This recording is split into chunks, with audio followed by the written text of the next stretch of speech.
Haleluya, nitwa Reverend Paul Charles.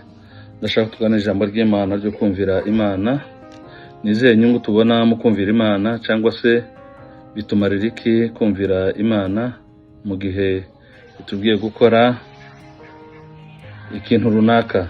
Iyo turebye mu gitabo cy'umuhanuzi Yona igice cya mbere umurongo wa 16, Imana yamutumye kuja kuburira ab'Ininevu kuko ibyaha byabo byari birundanije bikagera imbere y'Imana, kuko tubisoma muri iki gitabo cy'umuhanuzi Yona. Twari tumaze ku gice cya mbere umurongo wa 16.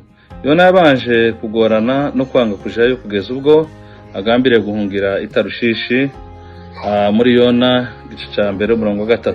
Ariko kuko Imana yashakaga ko ab'Ininevu bihana bakareka ibyaha byabo, Uwiteka Imana ntiyemeye yuko asohoza umugambi we ubwo kuyihunga, ahubwo yamubujije amahoro. Mu mvuge habura amahoro, ndetse bigera igihe bakora ubufindo. Yona aza kuvuga ati, ni njyewe nahunze Imana. Nuko baramufata bamujugunya mu mazi, aza kumirwa n'urufi.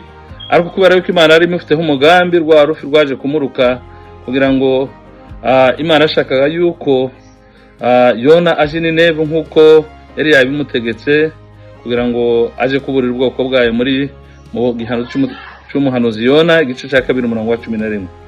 Bitwereka ko hari ubwo ikiremwa muntu cyangwa kumvira ijwi ry'Imana nayo igateza ibyago bimwe na bimwe kuri wa muntu, itagambiriye kumuhemukira cyangwa kumugirira nabi, ahubwo ngo akunde yumve ico imushakaho. Nubwo bwose hari ubwo usanga ico imuhamagarira gisharira, ariko urukundo rwayo ni rwinshi ku muntu Imana iba yahamagaye. Imana yacu niziyo yaguhamagaye, ibifite n'imbaraga zo kukurwanirira, kandi ibigufiteho umugambi mwiza. Mu Bibiliya ijambo ry'Imana tubona uburyo Aburahamu yemeye kuva muri Uri y'Abakarudayo. Uwiteka yamusabaga gutamba umwana we w'ikinege witwa Isaka, akemera kubikora atazuyaje mu Itangiriro 22 umurongo wa 12. Ibi byamuviriyemo ko Imana imaze kubona ko Aburahamu amaramaje n'umutima we wose gukora ico imusabye, yohereza marayika amubuza gutamba Isaka, ahubwo imwereka intama yafashwe mu gihuru. Aburahamu ayitambaho igitambo cyoswa mu cyimbo cy'umuhungu wiwe Isaka. Itangiriro 22 umurongo wa 13.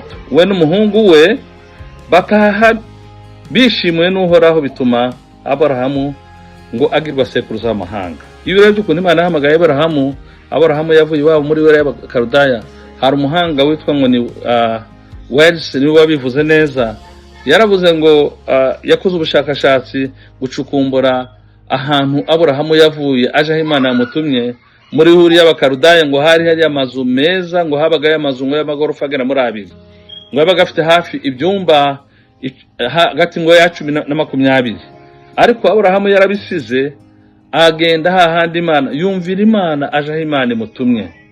Uku kumvira Imana niko kwatumye Mose yanga kwitwa umwana w'umukobwa wa Farawo, ahubwo akemera gutumwa kuja gukura ubwoko bwa Isirayeli mu buretwa bwakoreshwaga na Farawo umwami wa Egiputa. Kuva ibice 3 umurongo wa 7-22. Bibiliya itubwira ko Mose ari umwe mu bakozi b'Imana b'Uwiteka bakoranye nawe neza igihe kirekire. Iyo wakoranye n'Imana neza, irakugaburira, irakwambika, irakurwanirira. Ngewe ndibuka maranye imodoka hafi imyaka myinshi, ariko ndashima Imana yuko Imana yandinze. Iyo wemeye kumvira Imana, protection yayo, Imana ikurinda impanuka, Imana ikakurinda uburwayi, Imana ikakurinda ingaruka zose wowe waruzi ko zaguhitana, ariko ukabona ubwiza bw'Imana burakugose. Hari ubwo tuba mu byaha yatureba ikatugirira impuhwe kubera ukutamenya turimo, yakubwira kuva mu byaha ukayinangira. Ubwo nibwo ingaruka zabyo zikugeraho, kandi bikayibabaza kuko wanze kumvira ijwi ryayo riguhungisha ibyago uterwa no gukorera Satani. Yemwe bene data bazumvira ijambo ry'Imana kuri YouTube, reka duhunge Satani, twegere Imana. Iyo wegereye Imana, Satani araguhunga. Haleluya, Satani araguhunga.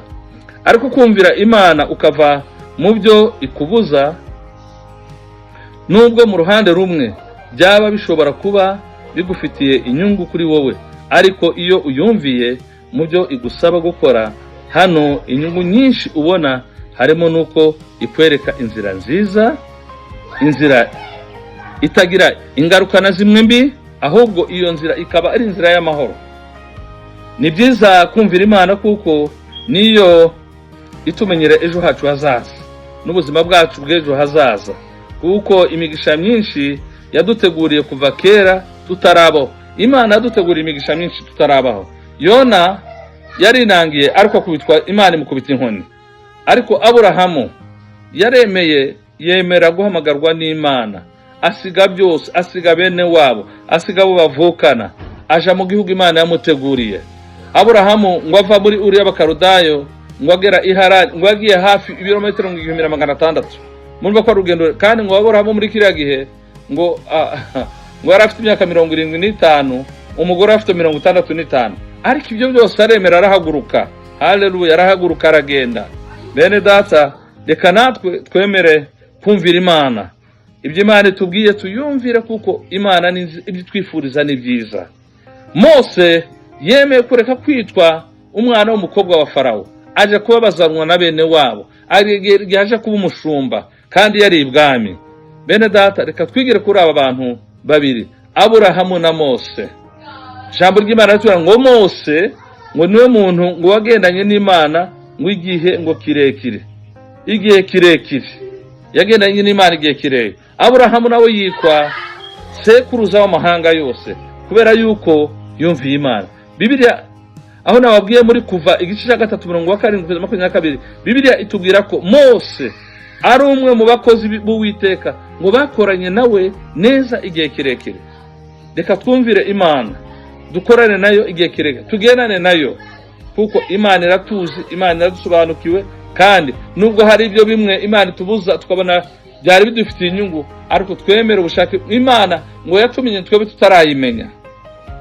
Iyo urebye muri Yohana igice cya 3:16 ngo kuko Imana yakuza abari mu isi cyane ngo byatumye itanga umwana wayo w'ikinege kugira ngo umwizera wese atarimbuka ngo ahubwo ahabwe ubugingo buhoraho. Ni ukuvuga ngo Imana yatumenye mbere. Iyo tuyumve tugomba kuyumvira, kuko niyo yabanje kutumenya, ntabwo ari twe twayimenye. Ijambo ry'Imana rigufashe, nanjye rimfashe, kandi uzaryumva wese rizagera aho rimukora naho rimushira, kugira ngo uje mu bushake bw'Imana, wumvire Imana ari kuyobora, Imana kugirire neza.